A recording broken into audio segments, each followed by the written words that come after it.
Hi, I'm Azifa Fatima, and today I'm joined with Pavati Throte.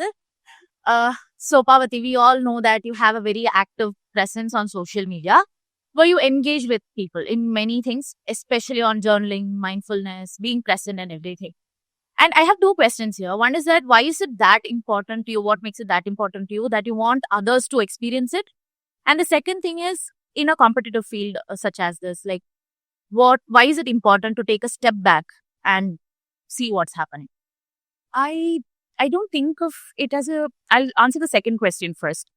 The competitive field part doesn't clock for some reason for me because it doesn't provide me with any motivation to do anything different.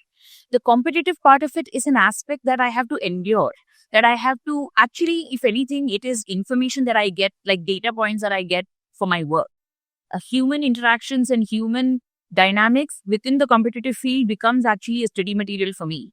So I have not gotten, my ego has not gotten affected by the competitive field because my value has always been for some reason or the other, being about the work that I've done. And I've gotten a lot of validation from the audience for the work that I have done and for the hard work that I have done. So that never tracked in terms of my social media. But the first question is, regarding the why is it important for me to share. So when I started Instagram way back, it was a very personal space for me. It didn't matter that I was an actress and people were baby, but not like now, right? Now it's kind of become a sort of a resume for you as an actor, as an influencer, as the people are looking at, like, no matter how many movies that I've done, it's the number of followers I have or the reach of each post and everything. So I was like, isn't that even better that I get to use it I get to influence that way. I get to also tell people that we are normal human beings on the other side, which helps me because otherwise this image and persona that we are forced to create, it is too much of a weight to carry and life is too fleeting for me to try and take on all of that. So I refuse to take on unnecessary image and ideas and perceptions of me as mine. So I really enjoy getting on Instagram. I really enjoy Instagram. Like, I love making reels. I have creative expression there, and it's constantly me trying to tear apart. Every time there's a new perception projected onto me, I'm like, nope, nope, that's me. This is me. This is me. This is me. And I get to evolve in a public space without depending on media generally to show who I am. I get to show who I am. So, yeah. So, since we spoke about, the image and everything, how has your idea of success changed since you started acting? Initially, when I started off, there were two things that I needed to understand. One was, why am I doing this? That why can change every single day. I don't care. It doesn't have to be the same thing. It's not written in stone. But I didn't think success would matter. But then success did come my way. And a friend of mine used to say, nothing feels like success. And I started realizing how complacent I had started becoming, how lazy I had started becoming. So success for me is, and I would like to quote Elizabeth Gilbert here because she has a TED talk, which I think everyone should watch, about success and failure. And in that she says, if you can, success and failure will take you to two ends of the same spectrum very fast. Both are disillusioning. Both take you off balance. If you can crawl your way back to your center and you get to decide what your center is. Now I have a center. That's it there for me. So my center is craft. My center is who I am, my mindset, my value system, my prep as a human being and my prep as an actor, as a filmmaker.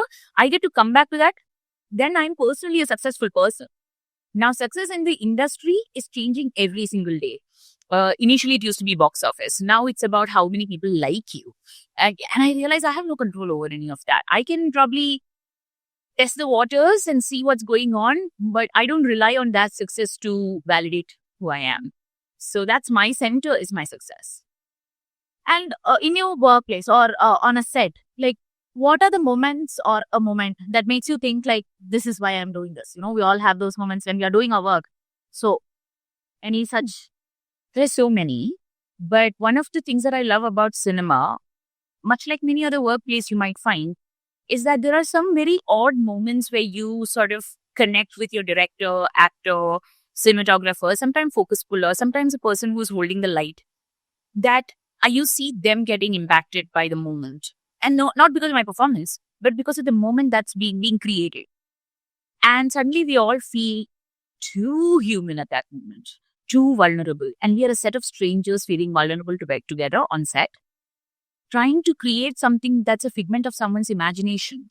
into life. We are play acting as children for the rest of our lives, right? Like, this is not like rocket science, but we are all coming together to realize somebody's vision, and we are all getting impacted by what we are witnessing and what we are trying to create. Like, one light in a different way, one light in a different way, it's changing the impact of the scene. And everyone's like, there is an aha moment we all have. Wow, that shot was so amazing. And we all look at each other like, hey, we achieved that.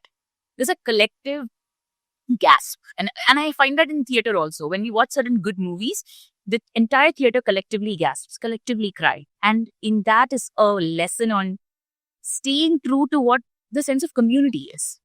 We don't feel isolated that much anymore after that. So that, I guess, yeah. Yeah. And what do you think is one of the few of the beautiful compliments that you receive, not for your work or your acting, but for who you are as a person? I don't know, actually. It's a difficult one because most of the compliments I get is about the work that I do. But maybe from my inner circle, my best friends have told me that I think a lot, I feel a lot. I am always that person who's too much, right? It's constant analysis, constant emotion, constant everything. And I felt like it's important. Sometimes I feel like I used to practice shrinking quite a bit, and now I'm being celebrated for it. My friends love how big I feel, how much I love. I think that's one, it's not a compliment, it's just the permission they give me to exist in such a open capacity. You expand as much as you want. At not even at work, but I do believe that when people meet me and they, for some reason, they say that, oh, you are making eye contact and you're talking to us, and I'm like, I mean, isn't that a basic manners? Which I don't think is a compliment. I think it's a bare minimum that anybody should be doing, but that seems to be surprising to people. So I'll probably go with the first one. Last question. Like, what kind of conversations do you hope your work will start? So many.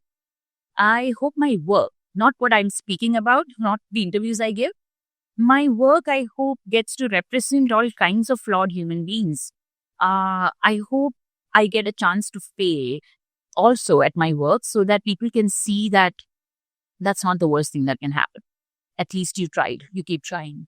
So I think in my working and in my work, I hope I don't fail in my work, but if I do, I hope the grace that I show to myself becomes a conversation within any human being to not take it upon themselves to be so perfect.